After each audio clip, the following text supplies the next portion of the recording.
My job, besides talking about ADEM, is to get us back on schedule. So in the next 12 minutes, we're going to have ADEM 101. I'm going to get pretty close. So let's just put this in context. You've seen this slide before. So acute disseminated encephalomyelitis. All at once, all over the place, brain, spinal cord, inflammation. Acute disseminated encephalomyelitis.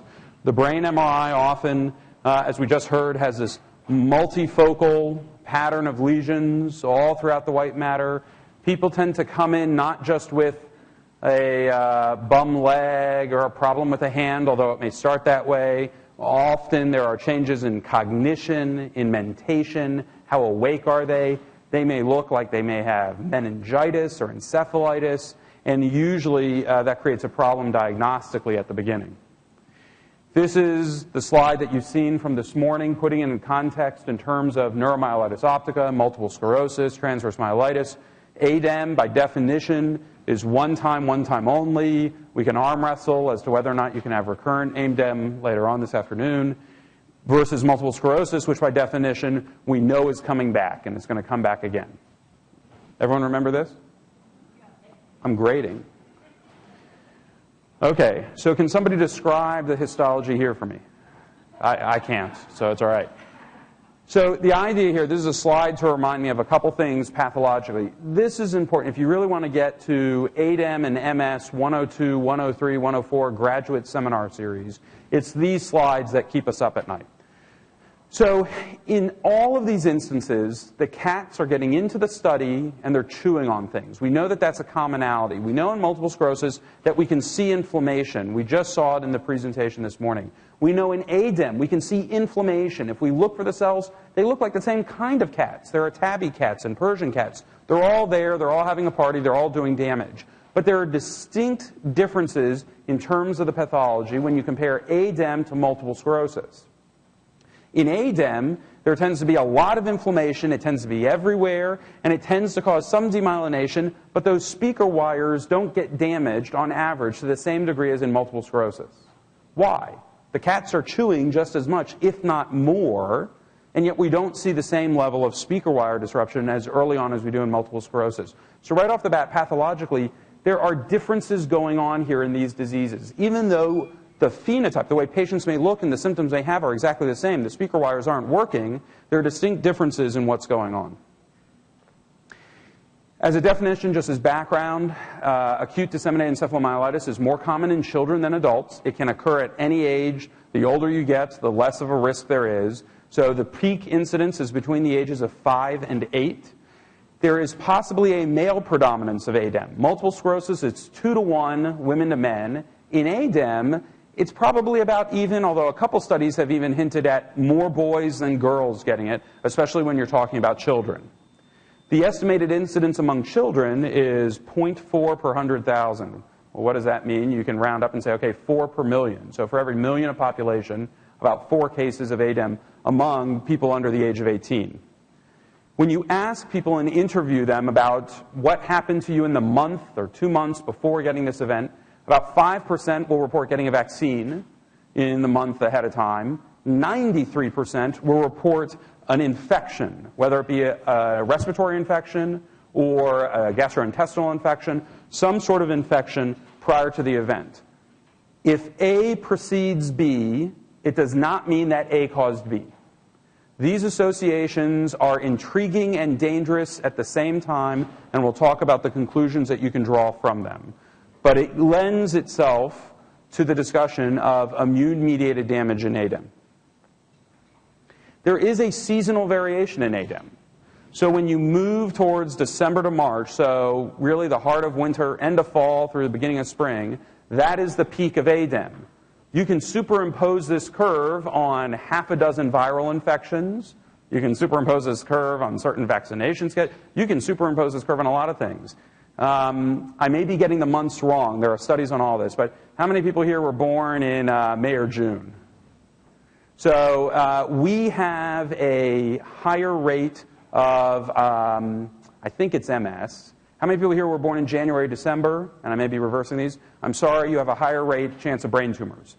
You can do studies left and right, and these are published studies where you take birth month and some condition, and there are these associations that occur.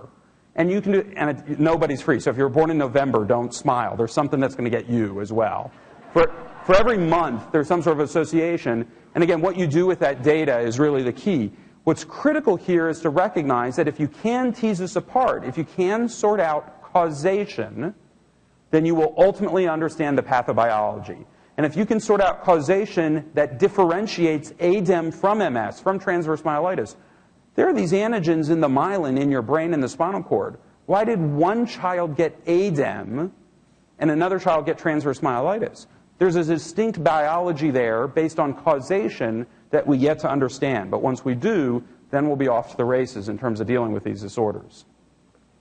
Vaccinations come up a lot with ADEM.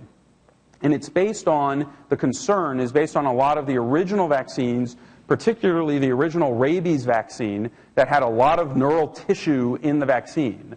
So if I'm giving you a vaccine that was grown in neurons with a bunch of neuronal antigens, I'm asking for trouble. And we saw that with the original rabies vaccines. In the original and the live measles vaccinations, there's about 1 to 2 cases per million. This chart reminds us that this is 1/10 of the number of encephalitides that are caused by natural measles infections. So the complication rate of all of these viruses is far less, log-fold less, than the complication rate of the actual illness. And we'll talk about this more. Here's the big question for people dealing with ADEM, and this is what we get a lot, even in children ages 4, 5, 6, 7, and 8. Was this a first attack of multiple sclerosis, meaning are they going to move on that curve and have future demyelinating events, or was this a one-time only event, get over it, rehabilitate, pack up, go home, you're done? And the answer to this is still murky. We have a few things that can guide us. So first, if you look at the MRI, and here's a series of 3 MRIs that were published in 2004, when a review panel looked back at a whole series of cases to say, could we predict in children who was going on to multiple sclerosis? And if you had certain patterns on your MRI, so this little white spot here in an area of the brain called the corpus callosum, or these isolated little spots, these 2 groups had a higher risk of going on to multiple sclerosis than kids who had this just diffuse, big area where the myelin had been damaged, these big, white, fluffy areas. But that was not 100% sensitive by any means, meaning there were children who didn't have these patterns who went on to MS. When they looked at other features, if you came in with optic neuritis, unilateral optic neuritis, as part of your presentation of ADEM, there was a higher risk of going on to multiple sclerosis. So if an 8-year-old presents with multifocal presentation but optic neuritis is part of it, we worry more about MS. If you have a family history of a demyelinating disease, so if mom has multiple sclerosis and you come in with what looks like ADEM, there's cause for concern that that may be a first attack of multiple sclerosis. If there is, this one I find interesting, a lack of sequelae after the first attack, meaning if it's milder, gentler, we actually get concerned somewhat about MS versus these fulminant people coming in acutely ill. That tends to be more isolated as ADEM. If you have spinal cord lesions as part of the presentation in this study, it bore out that there was a higher risk of multiple sclerosis. The spinal fluid itself is not necessarily prognostic. So some people like to say, well, if there's a lot of inflammation in the spinal fluid, a lot of those cats running around, then that's this acute disseminated encephalomyelitis. That doesn't necessarily turn out to be true. So the spinal fluid is not a make or break in terms of a first attack of MS versus ADEM. How do we treat ADEM? Well, I can tell you what we do, I can tell you what we know, and I can tell you what we really like to know. So the standard is intravenous steroids once the diagnosis is made. What are intravenous steroids doing? You can consider it like a machine gun mowing down cats. Okay, so you're just trying to kill, you're trying to cull the herd a little bit. Now let's put this in context versus a drug we'll talk about later, I think tomorrow, treatments is tomorrow, acute treatments is tomorrow, called Cytoxan. Cytoxan, you're talking about conventional warheads. Okay, so you've gone from a machine gun of steroids to, a half-ton bomb being dropped somewhere, a bunker buster. And then if you go to high-dose cyclophosphamide, which I'm sure will be talked about later, then we're in nuclear warfare. Okay? So steroids are the machine guns. They're trying to cull the herd. One of the things that we know about ADEM is after people get intravenous steroids, we tend to give a taper. So we go from IVs to pills, and depending on which doctor you go to, you might get a 7-day taper, a 2-week taper, a 21.5-day taper. You know, everyone has their own du jour for tapers. We know in ADEM that you want to prolong the taper. So for kids who are getting tapered after being treated for ADEM, you want the taper to go 4 to 6 weeks. You don't want a 2 to 3 week taper because there's an increased rate of rebound during the quicker tapers. So we tend to prolong the tapers in the setting of ADEM. There's also a drug called IVIG. How many people here have heard of IVIG? Okay. Doug, good. That's excellent. So IVIG, and now how many people here know where IVIG comes from? Far less, so it gets interesting. So IVIG is pooled human immunoglobulins. So blood donors have the antibodies in their blood sucked out, and about 2,000 donors make up each bottle of IVIG. Okay? This is a human product. The idea with so you're in the midst of an immune-mediated attack, and we're just going to throw in some more immune system? Are we nuts? Are we crazy? The idea here is that there's a feedback loop, and there are multiple theories as to how IVIG works. This is just one theory, that there's a feedback loop that when you flood the system with antibody, you tell your endogenous immune system to shut up. You got enough antibody floating around, we don't need any more, everybody quiet down, and whatever your own immune system was doing, it tends to shut down. Okay? That's the idea, that's the theory. How many people here have heard about plasma exchange, also known as plasmapheresis, PLEX?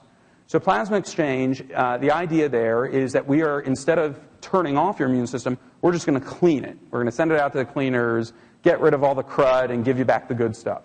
So you get either IVs or a central line, your blood gets taken out, put through a centrifuge, the serum and a lot of the bad actors of the immune system get sucked out, and your own blood, without any additional human products, most of the time, comes back to you. Okay? And so you do a series of these. It's like dialysis for the immune system. So instead of doing dialysis for the kidneys, we're doing dialysis to clear out bad actors from the immune system. A lot of data for both of these in ADEM. In kids, there's a lot more IVIG given than plasma exchange because of safety data. It's easier. Pretty much any institution in America can give IVIG. You have to have the capabilities to do plasma exchange, so it's not available at every hospital across America. So the standard right now is IVIG. We do not know which works better. There's never been a good head-to-head study. There are thoughts that there may be benefits one way or the other, but we've never proven it. So the way they used to do plasma exchange, this is a fun story. So we have this great machine that comes to the bedside now with a centrifuge. It used to be that literally they drew off a unit of blood, ran to the lab, centrifuged it, got back your blood, ran back to you, and put your blood back in, then took out another unit, ran to the lab, do it, and they decided that that was somewhat inefficient, so they developed this machine to do it for us. The other treatment for ADEM, and this is where things get really serious, is management of swelling. That MRI showed with a lot of the brain involved, a lot of times there can be swelling that occurs where the brain within the skull gets too big for its home, and that's dangerous. This is when we're talking about intensive care units, and this is where we're talking about high-level management to make sure that we don't get secondary damage from the swelling. It's bad enough that the cats are chewing things up, but if all of a sudden your stereo gets as big as your study and is just breaking down the walls, we're going to do a lot of collateral damage. So the idea here is to bring down swelling, and all of those need to be done in an acute care setting. ADEM is something that can get worse even within the first 1 to 2 weeks and can happen slowly, so people need to be watched carefully. So what are the challenges in ADEM? Well, we've got the same list that we're going to have in a lot of the disorders. Causation, what causes it? Diagnosis, how do we make one accurately and quickly? Treatment, what's the best thing to do in prognosis? So let's talk about causation. So the biggest question I get in clinic with patients who have either had ADEM or have heard of ADEM or saw a Maury Povich special on ADEM is, should I get vaccinated? And then the next question I get is, well, forget about me, should my kids get vaccinated, right? And I sit there and I start to give my standard answer, this and that, and then they stop me and they say, no, look me in the eye, Dr. Greenberg, what would you do for your kids? So if this is your kids and you're taking them to the doctor, You'll see my kids make it into every talk, but anyway. What do you do for them? Do they get their annual flu shot, right? Because you want to know, it's one thing if I recommend something, but then if I go behind your back and be like, hell no, am I getting a vaccine? Then you might interpret the data differently. So how do we make the decision? Here's the statistic. 40,000 people in the U.S., on average, die every year in relation to influenza. 40,000. That is a staggering number. A lot of these are kids or individuals with health issues that predispose them to complications of influenza. If you've had transverse myelitis, if you've had ADEM, if you have multiple sclerosis, if you already have something wrong with your health, you fit into that predisposed category for a complication of influenza. The statistics overwhelmingly support, and I'm talking about flu vaccine right now, that you are better off getting the vaccine than dealing with the complications of the disease itself. Now, somebody here I know is going to say, well, there's a concern that my case was related to the flu vaccine specifically. We can talk during lunch. In general, this is absolutely safe, and our standard recommendation at our center, barring extreme circumstances, is get vaccinated. Diagnostics. So, and I should mention before we leave the issue of vaccination, is causation. I'm going to embarrass Jana later. So she's in the room down the hall drawing blood for the Accelerated Cure Project. I'll embarrass her when we talk about the Accelerated Cure Project. But these types of research projects that are trying to find out what actually caused this. Why did you get MS and you transverse myelitis and you NMO and I haven't had any of these yet? That's really where we're going to break the bank open in understanding these diseases. So the research that's being done on causation is critical. Diagnostics. So one of the things that happens, I'm not sure how many people here, either with transverse myelitis, ADEM, or multiple, probably less so with multiple sclerosis, had a diagnostic dilemma at their presentation. Some sort of delay from presentation to, aha, I have fill in the blank. In our experience, it's probably more than 3/4 of our patients have some sort of perceived, real, or significant delay. Often when people come in with possible ADEM, the big concern is infections. That big, ugly MRI, geez, could they have a viral or bacterial encephalitis? And everyone's running around like mad. Do they have encephalitis? So this is a typical situation, and we deal with this every week. So you have a young, healthy person who goes to a hospital, gets flown into Hopkins because for days he's been ill. They can't figure out what's going on. He has fevers. He's got inflammation. This is a lot of white cells in his spinal fluid. And he gets worse, ultimately on a ventilator, and everybody's running around with their heads chopped off, trying to sort out what's going on. And we get back one of the tests for herpes encephalitis, because everyone says, oh, this must be herpes encephalitis, which is the most common cause of encephalitis in the United States. And the test comes back negative. We all sit there and say, you know, what? I don't know what to do now. Call somebody. Or you sit there and you think really hard. And you sit there and you're thinking. Now, she's actually pooping right now in this picture. And what's funny is our outcome's usually pretty close to that. We talk about this idea of encephalitis, and we start with the idea of, okay, could it be an infection? Could it be this ADEM, this immune-mediated? Could it be toxin? Certain glues, certain solvents look just like ADEM. If you get an exposure to certain glues or certain recreational drugs, it looks just like ADEM. No difference whatsoever.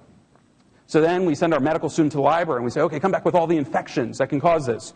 And geez, the list gets bigger. And then we say, well, okay, just look at viruses. What could cause this? And then the list gets bigger. And then you're off to the races. So this is somewhere around $50,000 to $100,000 later in testing where you're back to the original chart. Is it infections? Is it autoimmune? Because you've gone through all this testing.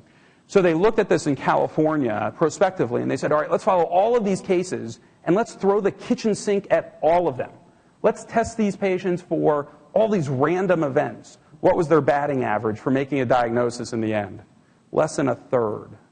Less than a third of patients did they make the diagnosis early in terms of what was going on. It was a very well-done project with a very disheartening result in our ability. This was the kitchen sink, only the tip of the iceberg that they threw at folks. All sorts of tests for different infections.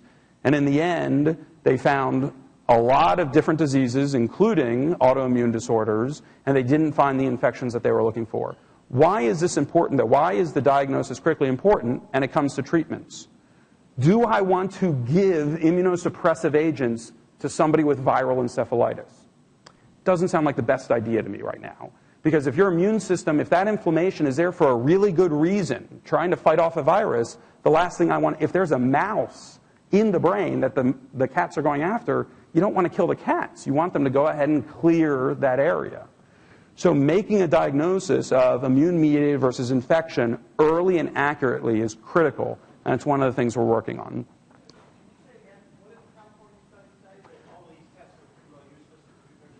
No, so there's two ways to look at it. You can, so half full, half empty. At the level we are at in terms of sophistication today, our ability to diagnose a viral encephalitis when we have a high suspicion is less than a third of cases. Okay? Less than a third of cases. They can look very much the same as ADEM. And so a lot of the times where we don't, that two-thirds, some of those folks had infections, some had ADEM, some had other things that we still haven't sorted out. Trying to sort out, and so it'd be great to put a name to all of these. I actually only have one care in the world.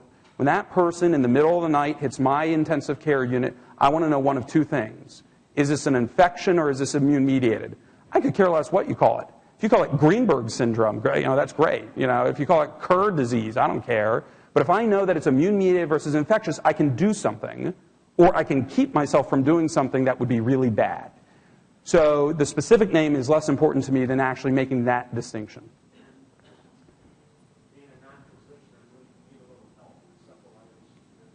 Oh, sorry. The question is, what is encephalitis? Again, horrible nomenclature. Encephalitis is inflammation of the brain. So ADEM is one way to get to encephalitis. Most of the time when you hear encephalitis discussed amongst doctors having coffee, they're usually talking about infectious encephalitis, meaning a virus or bacteria going into the brain and eliciting that dysfunction or an inflammation. So that's kind of the colloquial way we use it. But determining what's going on is what's going to dictate treatments. So let's say you get past that point and you treat the person, you're still left with prognosis. You're still trying to decide if this is ADEM, is it going to come back again? Is it going to be multiple sclerosis? So what are we doing there? So one choice. ADEM. Okay, good. You're fine.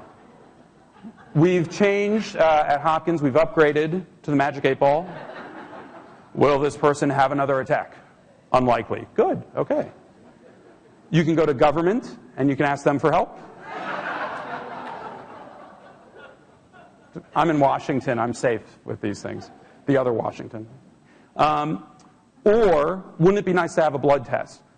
Wouldn't it be great if I just said, okay, fine, you had ADEM, we know it was ADEM, come to the lab, get your blood test, and I can tell you if you're going to have a recurrence. Wouldn't that be nice? We're working on it. And our preliminary data says each of these are a patient. You can distinguish people who don't have multiple sclerosis from patients who do, and patients who have transverse myelitis, DEVIX, ADEM, are in their own group. That you can actually just take blood, do a test, and we can get into details over lunch, you'll hear about some of this later, and distinguish them. And let's say if we just want to say, what are the probabilities of somebody having multiple sclerosis recurrent attacks, the same test, we can put people into two ends of the bar, where all of these people had a greater than 70% chance of this being multiple sclerosis versus this group that was 0, where we could predict who was and who wasn't MS. So we're working on it. We still got work to do, but this is part of the future. You're going to see this in the next 3 years, hopefully, that this will actually be something available where you can predict who's got MS and who doesn't. This doesn't affect the diagnosis. This is once you've made the diagnosis of ADEM, was it a first attack of multiple sclerosis, or was it going to just stay ADEM? And that's the same for transverse myelitis and optic neuritis. So you come in with a spinal cord event, you're trying to sort out, was this my first attack of multiple sclerosis or that idiopathic transverse myelitis? We're using this to try and tell you yes or no. Do you have to worry or not? So that we can start treatment earlier. And finally, repair. And this is the end, so we can get to lunch on time. Multiple ways to repair the nervous system. Rehabilitation, both cognitively, physically, and emotionally. ADEM is very different than a lot of these diseases in a lot of respects. Transverse myelitis, heavy on the physical and emotional changes that occur as part of it. A lot more cognitive changes that happen with ADEM because of the real estate. As Carlos said, it's like real estate, location, location, location. So if the inflammation is in the brain and not just the spinal cord, cognition becomes a big issue in the setting of ADEM. Endogenous repair. Can you augment your body's own natural repair mechanisms? Yes, you can. There are things you can do, and we can talk about this during some of the therapy sessions. Exogenous repair, that's the highlights for Thursday and Friday. What can we give you to help with that repair mechanism? What can we do to push things along? All of these are possible in terms of improving where you wind up.